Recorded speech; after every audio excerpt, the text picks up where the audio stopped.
안녕하세요. 주말 잘 보내고 계신가요? 저번 주에 SOXL이 급등을 했어요. 하지만 좋아하기에는 이른 것 같아요. 이번 주에 대외적인 변수가 많은 것 같습니다. 반도체는 내년도의 전망이 더 좋을 거래요. 그래서 우리는 SOXL을 투자하는 거예요. 중국 전기차의 기업들은 우리나라를 거점 생산지로 채택하고 있대요. 구독, 좋아요 부탁드립니다. 차이나 전기차가 계속 횡보를 하고 있어요. 그래서 아직까지 마이너스 49%고요.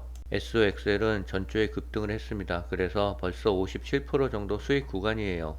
3배 레버리지 변동성이 짜릿한 것 같아요. 이번 주에는 이벤트가 많은데요. 14일 화요일에는 근원 소비자 물가지수 발표가 있고요. 15일 수요일에는 근원 소매 판매와 생산자 물가지수 발표가 있고요. 16일 목요일에는 실업수당 청구 건수와 필라델피아 여는 제조업 활동지수 발표가 있어요. 화요일, 수요일, 목요일 지수 발표 결과에 따라 주가는 하락할 수도 있고 상승할 수도 있을 것 같습니다. 5천만원짜리 반도체가 품절 대란이래요. 지금 주문을 해도 1년 뒤에나 받을 수 있대요. 미국의 엔비디아가 개발 판매하는 인공지능 가속기 H100에 대한 얘기래요. 올해 들어 챗 GPT와 같은 생성형 AI 확산으로 수요가 급증했다는데요. 개당 5천만 원이 넘는 고가 제품이지만 없어서 못 판대요. 마이크로소프트, 아마존, 메타 플랫폼과 같은 글로벌 테크 기업은 물론 네이버, 카카오 등 한국 정보통신기술 기업들도 엔비디아의 AI 가속기를 구하지 못해 발을 동동 구르고 있대요. 웃돈을 얹어서라도 구하고 싶어 하고요. 충분히 확보할 수 있다면 뭐든지 해야 할 사항이라는 자조적인 목소리가 나오고 있대요. 엔비디아는 AI 가속기 공급량을 늘리는데 어려움을 겪고 있대요. 품귀 현상은 상당 기간 이어질 수밖에 없답니다. 공급 부족 현상이 발생한 첫 번째 부분은 HBM인데요. HBM은 D램을 수직으로 쌓아 만든 고성능 제품이래요. AI 가속기 핵심 부품으로 데이터를 저장하고 GPU를 보내고 받는 역할을 한대요. 현재 SK 하이닉스가 엔비디아의 AI 가속용 4세대 HBM을 납품하고 있는데요. SK 하이닉스가 투자를 통해 내년 말까지 HBM 생산 능력 2배 이상으로 늘릴 계획이지만 현재로선 고객사 주문을 100% 소화하지 못하고 있는 것으로 알려졌대요. 공급이 원활하지 않는 두 번째 분야는 2.5D 첨단 패키지래요. 첨단 패키징은 종류가 다른 칩을 한 칩처럼 움직일 수 있게 가공하는 공정인데요. 2.5D로 불리는 이유는 D램을 수직으로 쌓은 3D DRAM HBM과 GPU를 수평으로 배치한다는 점 때문이래요. 현재는 TSMC가 SK 하이닉스로부터 HBM을 받아서 자사가 생산한 GPU와 패키징을 하고 있대요. 이 공정은 AI 가속기를 만드는 마지막 작업이래요. TSMC 2.5D 패키징의 생산 캐파가 수요 대비 현재 많이 부족한 상황이래요. 그래서 TSMC도 내년까지 용량을 2배 이상 늘리기로 했대요.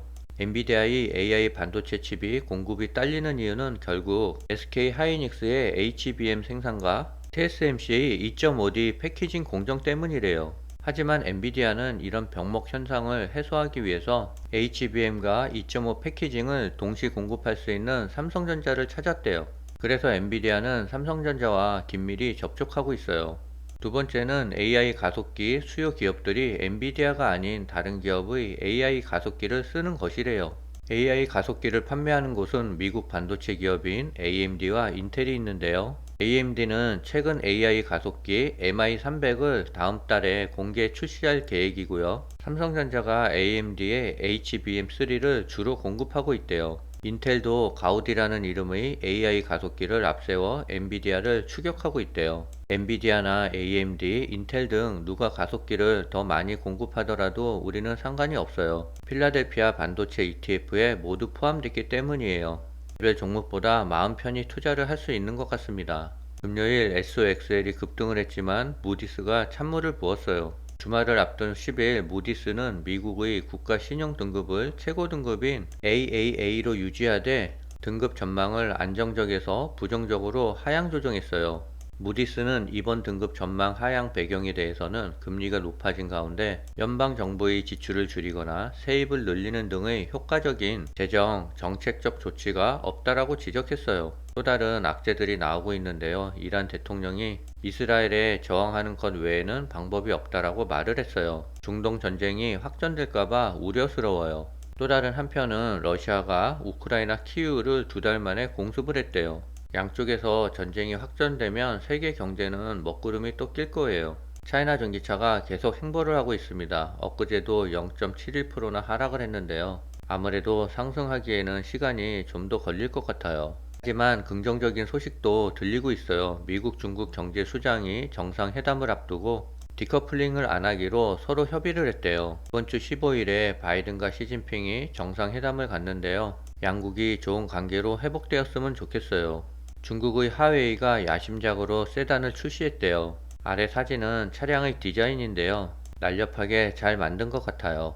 CNN 비즈니스 보도에 따르면 화웨이는 체리 자동차와 공동 개발한 자사의 첫 세단 럭시드 S7의 예약 판매를 시작했대요. 예약 판매 기간의 럭시드 S7의 시작가는 약 하나로 4,700만 원이래요. 럭시드 S7의 배터리는 업계에서 가장 얇은 CATLA 배터리를 장착했고요. 15분 충전에 400km 주행거리 확보가 가능해 테슬라 모델 S의 347km를 능가한다는 것이 테슬라의 S 모델보다 장점이래요.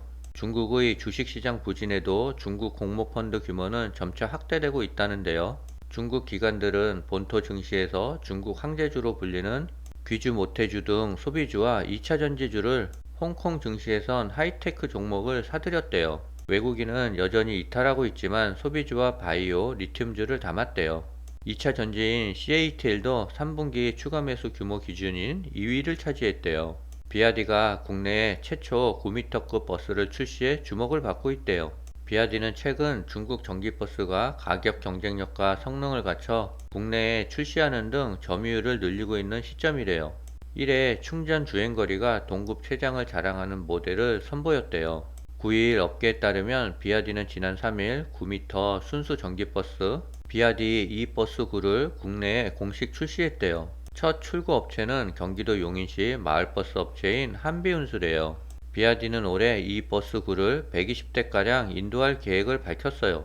또 연말까지 국내에 총 726대의 전기버스를 투입할 수 있을 것이라고 전망했어요. 비아디는 내년을 목표로 11m 신형 전기버스 인증 작업에도 적극 나서고 있대요. 비아디가 이처럼 전기버스 플라인업을 갖추면서 중국산 전기버스의 국내 시장 점유는 더욱 확대될 전망이래요. 업계에 따르면 올해 1월부터 9월까지 누적 전기버스 신차 등록 대수는 총 1,514대래요. 이 중 675대인 44.58%가 중국산 버스래요. 환경부가 중국산 전기버스의 주 소재인 LFP 배터리에 보조금을 적게 주는 방식을 택했지만 중국 전기버스의 기본 가격 자체가 워낙 낮아 보조금 차이로도 상대적으로 저렴한 중국 전기버스를 택하는 운수업체들이 많은 상황이래요. 한국에 몰려오는 중국 기업들 미국에 수출할 때 혜택이 많다라는 기사가 나왔어요. 사진에 보이는 차량은 폴스타인데요. 디자인이 멋진 것 같습니다. 나중에 돈을 많이 벌어서 살 수 있는 기회가 왔으면 좋겠어요. 중국 지리그룹 계열 전기차 폴스타가 한국을 주요 생산 거점으로 택했대요. 중국계 자동차 기업이 한국에 생산 거점을 둔 첫 사례라고 해요. 미국 수출의 우위 거점으로 한국이 제격이라는 판단이 작용한 것으로 풀이되고 있어요. 한국이 미국과 맺은 FTA 네트워크와 안정적인 자동차 생산 능력이 뒷받침된 결과라는 분석이에요. 중국 배터리 소재 업체들이 미국 인플레이션 감축법을 우회하기 위해 한국 투자를 확대하는 것에 이어 자동차까지 영업을 넓혀 한국을 북미 수출의 교도부로 활용하는 전략을 강화하고 있대요. 폴스타는 2025년 하반기부터 순수 전기차인 SUV 폴스타4를 르노코리아 부산 공장에서 위탁 생산할 계획이라고 밝혔어요. 폴스타가 주요 생산 거점으로 한국을 추가한 가장 큰 이유는 관세 혜택이라는 업계의 분석이에요. 폴스타는 현재 중국과 미국에 공장을 운영하고 있는데요. 미국은 중국산 자동차에 대해 30%에 가까운 높은 관세를 부과하는 반면 한국 자동차는 무관세를 적용받는데요. 르노 부산 공장은 약 2,000명의 숙련된 직원을 보유해 르노 그룹 안에서도 생산과 품질이 높다라는 평가를 받고 있어요. 수출항과 바로 연결되는 등 지리적 장점도 갖추고 있고요. 앞서 중국의 지리그룹은 지난해 르노코리아 지분을 34% 인수해 르노코리아 2대 주주가 된 바 있대요. 요 며칠 날씨가 많이 추운 것 같아요. 모두 감기 조심하셔야 될 것 같습니다. 오늘은 여기까지입니다.